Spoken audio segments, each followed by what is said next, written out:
What if Hitler won World War II? No D-Day, no Allied victory. Instead, a world where Nazi Germany dominates Europe.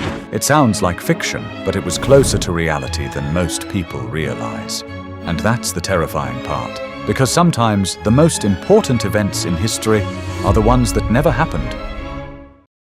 Our journey through the biggest what-ifs in history starts with a murder that changed everything: Julius Caesar. The year is 44 BC. Rome is no longer really a republic. It's basically Caesar's world. He's just been declared dictator for life. And that's exactly why a group of senators decided he had to go. Led by Marcus Junius Brutus and Gaius Cassius Longinus, they stabbed Caesar 23 times on the Ides of March. But here's the real question. What if they didn't? If Caesar lived, Rome wouldn't spiral into chaos. There's no power struggle between Octavian and Mark Antony. No dramatic rise of the Roman Empire as we know it, because Caesar was already building something different. If he had more time, Rome might have transitioned smoothly into an empire without the bloodshed that followed his death. And here's where it gets bigger. Caesar was planning campaigns into Parthia, modern-day Iran. If successful, Rome could have expanded far deeper into Asia. No assassination might have meant a completely different Roman Empire. But let's jump forward 2,000 years in time to a windy beach in North Carolina, where two brothers had one insane idea. In 1903, Orville Wright and Wilbur Wright successfully flew the first powered aircraft. However, their journey started back in 1899, when the Wright brothers started seriously studying flight. A year later in Kitty Hawk, they were launching themselves into the air with gliders that worked well enough to not immediately kill them.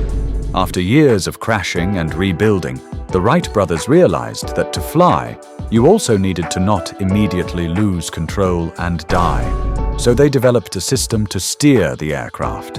With this newfound approach, they were able to stay 12 seconds in the air. But what if they failed? If their experiments never worked, flight doesn't disappear, but it appears years or decades later. No planes in World War I means slower warfare, fewer reconnaissance advantages, and possibly completely different battle outcomes. No rapid global travel means the world stays more isolated, and globalization slows down dramatically. The modern world arrives much later, all because two brothers on a beach might have just failed.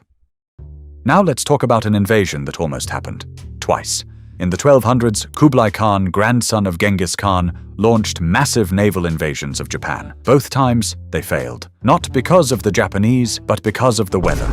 Massive typhoons, later called kamikaze or divine winds, destroyed the Mongol fleets before they could fully invade. But what if the winds never came? Japan falls, and that changes everything about East Asia. Instead of developing its unique samurai culture and isolationist policies, Japan becomes part of the Mongol Empire. The Mongols weren't known for gentle conquest. Japan's identity could have been completely rewritten, or possibly no Japan as we recognize today.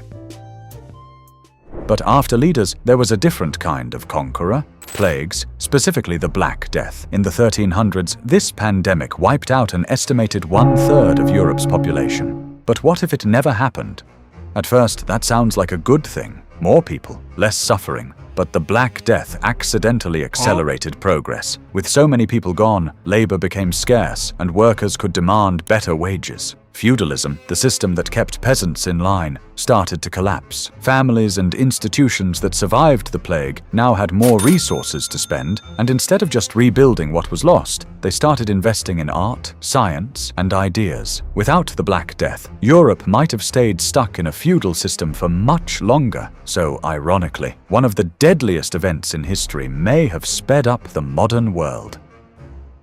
Now let's go back to one of history's biggest collapses: the fall of the Roman Empire. For centuries leading up to this, Rome had been weakening. Emperors were constantly overthrown, the economy was struggling, and the borders were under constant pressure from invading groups like the Visigoths and Vandals. The final blow came when a Germanic leader named Odoacer deposed the last Roman emperor, Romulus Augustulus. The eastern half, known as the Byzantine Empire, kept going for another 1,000 years. What did disappear in the West was central control, and Europe entered the so-called Dark Ages. But what if Rome never collapsed? If the empire held together, Europe would look completely different. No medieval chaos. Instead, a continuous superpower dominating Europe, North Africa, and parts of Asia. Technology might advance faster under a stable system. Even language stays more unified, Latin evolving differently, possibly preventing the rise of modern European languages as we know them. However, things are going differently than planned in the 20th century. The year is 1918,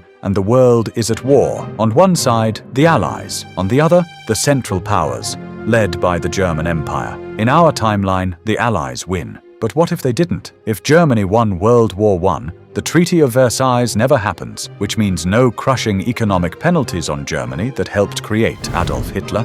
World War II, as we know it, might never happen. But that doesn't mean peace. A German victory could mean a Europe dominated by authoritarian empires. With Britain weakened and France possibly occupied, the 20th century becomes unrecognizable. One war ends differently, and the biggest war in history might never even begin. Finally, we reach a what-if that affects everything. Oil. No single resource has shaped the modern world more. Without it, the modern transportation we take for granted doesn't exist. Cities would grow slower, built around horses, trains, or rivers instead of highways and airports. Factories and economies that rely on cheap, abundant energy would lag decades behind. Plastics, synthetic materials, and even much of modern medicine wouldn't exist or would arrive centuries later. Global conflicts would move at a crawl, shaped by what humans could power with wood, coal, or muscle alone. Countries in the Middle East don't rise to global economic power in the same way, but there's a flip side. Without oil, humanity is forced to innovate elsewhere. Renewable energy might develop much earlier. Cities might be designed around public transport from the start. Cleaner technology could become the norm long before climate change becomes a global crisis. So this isn't just a what if about the past, it's a completely different version of the present. Each of these moments didn't just affect one country. They had ripple effects across the entire world. Entire cultures, economies, and ways of life were shaped by decisions, accidents, and pure chance. So while we often think of history as fixed, it's really not. And the version of the world you're living in right now, it's just the one where everything went this way.